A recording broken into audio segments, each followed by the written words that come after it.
Tom and his friends, Sarah, Mike, and Emma, were excited about their camping trip.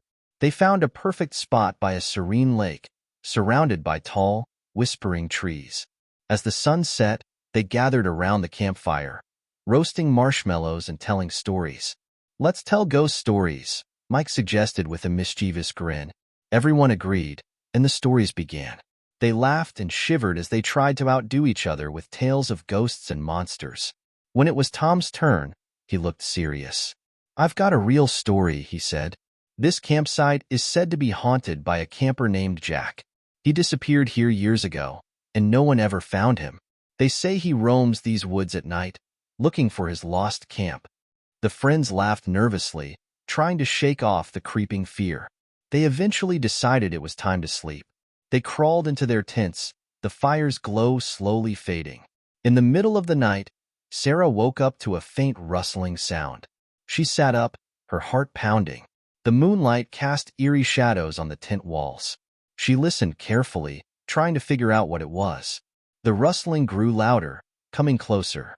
"Tom, Mike, Emma, wake up," she whispered urgently. The others stirred and groggily asked what was wrong.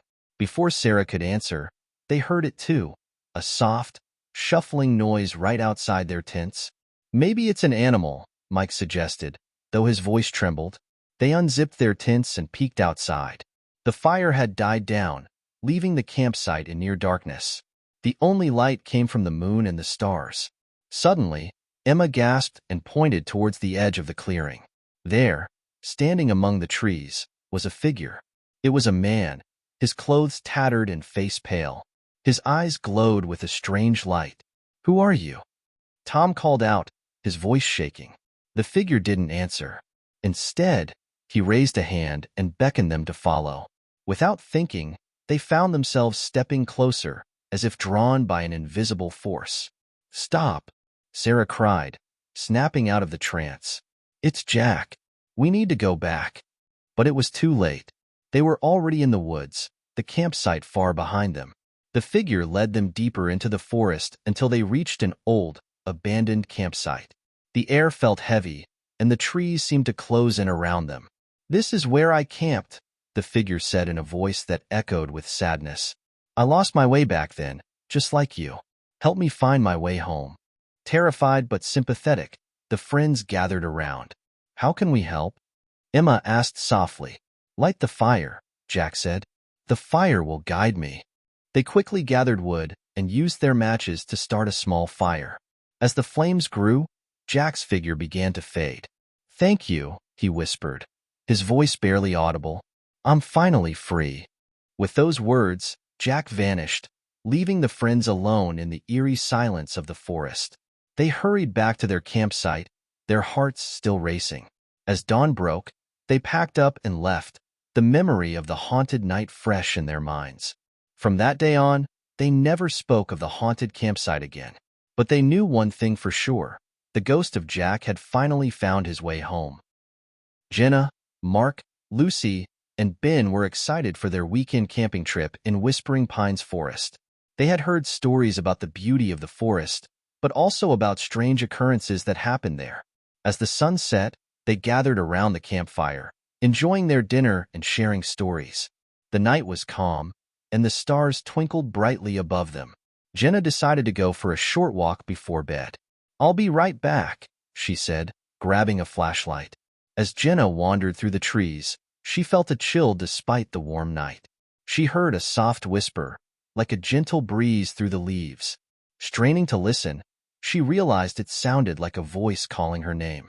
She turned around, but no one was there. Feeling uneasy, Jenna hurried back to the campsite. "Did you guys hear that?" she asked, her voice trembling. "Hear what?" Mark replied, looking concerned. "A voice. It was whispering my name," Jenna said. Ben chuckled. "You're just spooked because of the stories." Lucy nodded. "Yeah, the wind can sound like that sometimes." Trying to shake off her fear, Jenna sat back down by the fire. They talked for a while longer before deciding to go to bed. The campfire's glow dimmed as they settled into their tents. Late into the night, Mark woke up to the sound of footsteps outside his tent. He unzipped the entrance and peeked out, seeing nothing but darkness. Suddenly, he felt a cold breeze pass by, carrying a faint whisper. He could barely make out the words, but it sounded like, "Help me?" Mark's heart raced. He woke up the others. "Guys, I heard it too." A whisper asking for help. Ben, now wide awake, frowned. "Maybe we should check it out. It could be someone lost or in trouble." Reluctantly, they grabbed their flashlights and followed the sound. The whispers grew louder, guiding them deeper into the forest. They stopped at a large, ancient tree.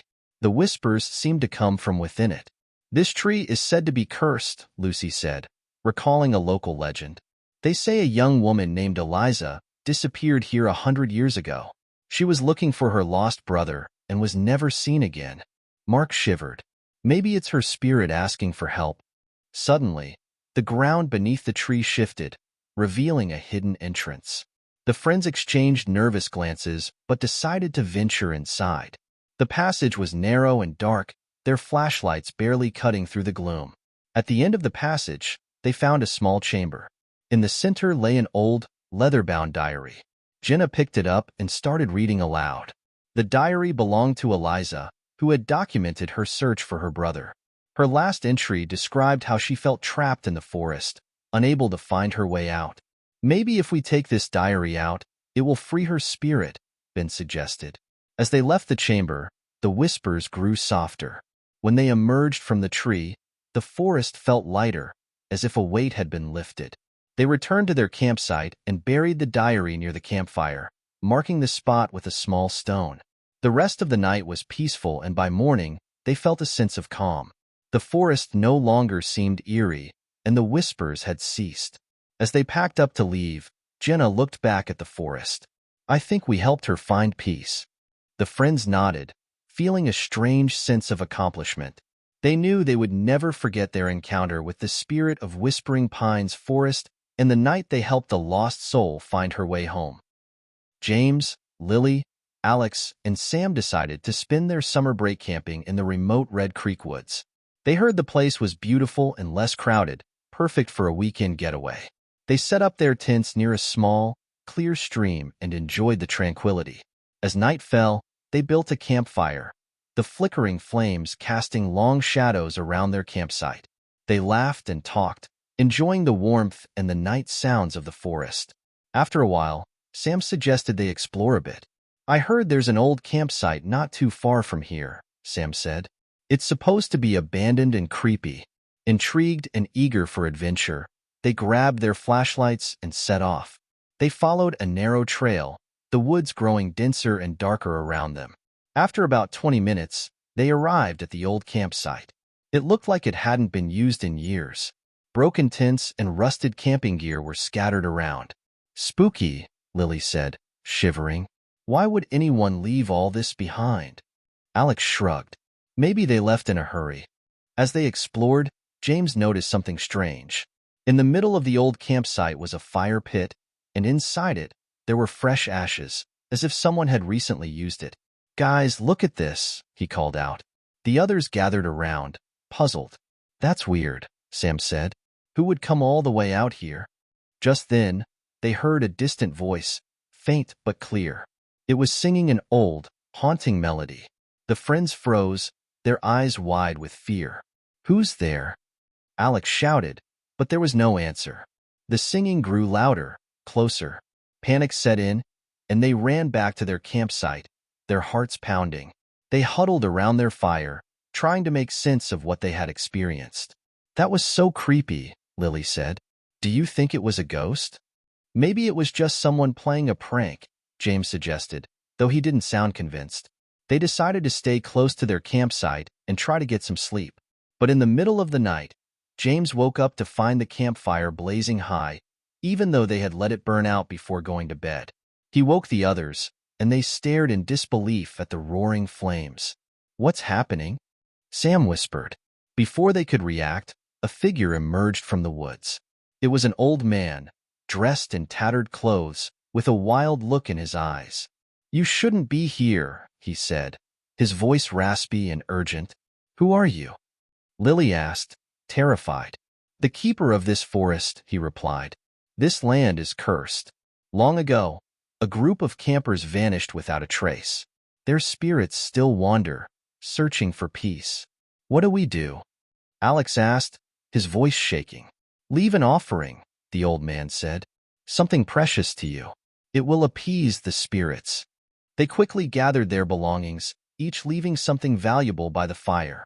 A watch, a necklace, a ring, and a locket. The old man nodded approvingly. Now, leave this place and never return. They packed up their campsite and left hurriedly, the old man watching them until they were out of sight. As they reached the edge of the forest, the singing started again. But this time it was softer, almost peaceful. When they finally made it back to their car, they sat in silence, the weight of the night's events heavy on their minds. They drove away, vowing never to return to Red Creek Woods. Years later, they still remembered the phantom campfire and the mysterious old man. They never spoke of it to anyone else, but they knew deep down that they had encountered something beyond the ordinary, something that would stay with them forever.